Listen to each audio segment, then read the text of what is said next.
Welcome to our channel. Today we how to activate Google Sheets for deduction tracking templates. Easy tutorial step by step clearly. To activate Google Sheets for deduction tracking templates, first, open your web browser.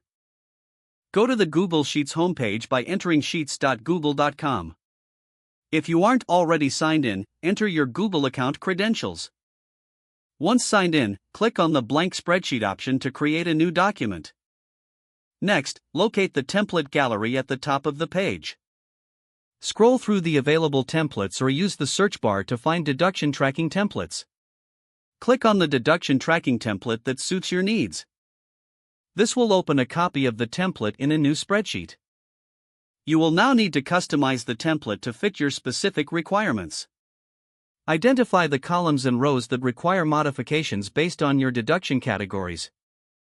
Replace any placeholder text with your actual information. Make sure to update formulas if necessary to ensure accurate calculations. You can add or remove rows and columns based on your tracking needs. To keep track of your deductions efficiently, add notes or comments where needed. Once you finish customizing, give your spreadsheet a descriptive name. Click on the title at the top of the page to rename your document. To share your template with others, click the Share button in the upper right corner. Enter the email addresses of those you wish to share with. Set their permissions to allow them to view or edit the document as required. After sharing, everyone with access can collaborate in real time. To save your changes, Google Sheets automatically saves every edit you make.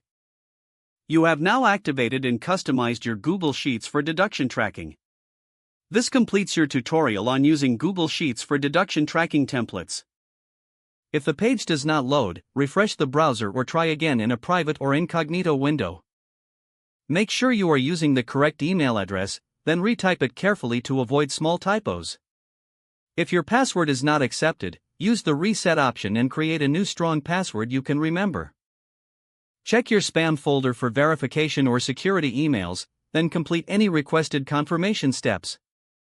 Enable two-factor authentication if available to improve account security and reduce unauthorized access risk.